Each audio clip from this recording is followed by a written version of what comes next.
Hello everybody, आज के इस वीडियो में हम पढ़ने वाले हैं पाइथागोरस प्रमेय क्या होता है। तो बिल्कुल बेसिक से जानेंगे। तो चलिए शुरू करते हैं। पाइथागोरस प्रमेय त्रिभुज में लागू होता है, वह भी समकोण त्रिभुज में। पाइथागोरस प्रमेय को पाइथागोरस नामक वैज्ञानिक ने दिया था और यह समकोण त्रिभुज में लागू होता है। किसमें? केवल समकोण त्रिभुज में। समकोण त्रिभुज में लागू होता है।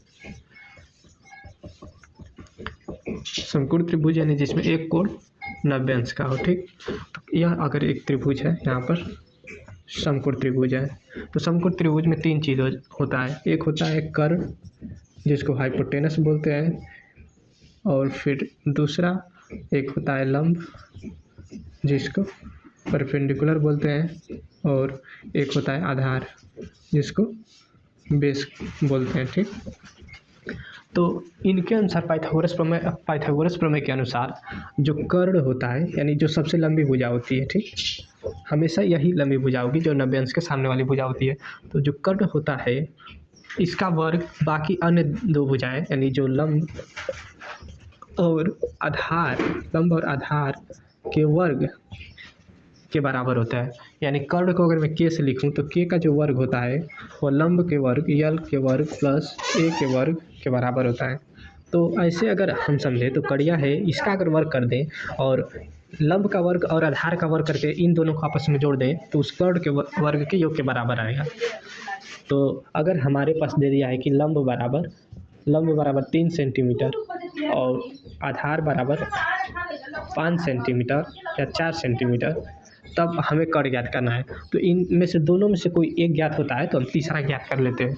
तो हमें दिया है लंब और आधार का मान, तो कर्ण का मान निकालने के लिए कर्ण का स्क्वायर बराबर हो जाएगा लंब का स्क्वायर 3 का स्क्वायर प्लस आधार का स्क्वायर 4 का स्क्वायर।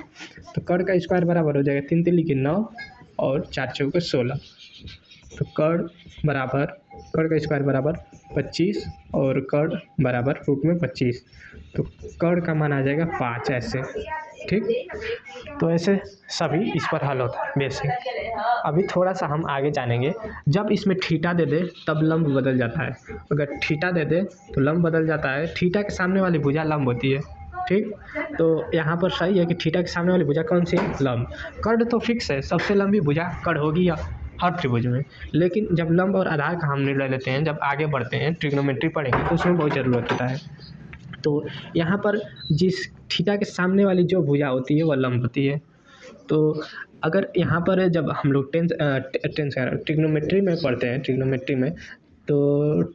में हमें अगर टेन थीटा लिखना है तो यहाँ पर बहुत इंपॉर्टेंट हो जाता है। टेन थीटा बराबर होता है लंब बटे आधार। तो लंब का मान अगर हम इस थीटा यहाँ पर है तो लंब का मान क्या हो जाएगा, जो अभी आया दिया है 3/4।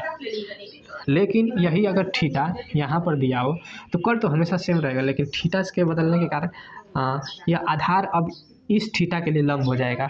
थीटा के सामने वाली भुजा लंब हो जाती है, तो यहाँ पर यह लंब बटे आधार बराबर 4/3 होगा, क्योंकि अब आधार लंब हो गया है।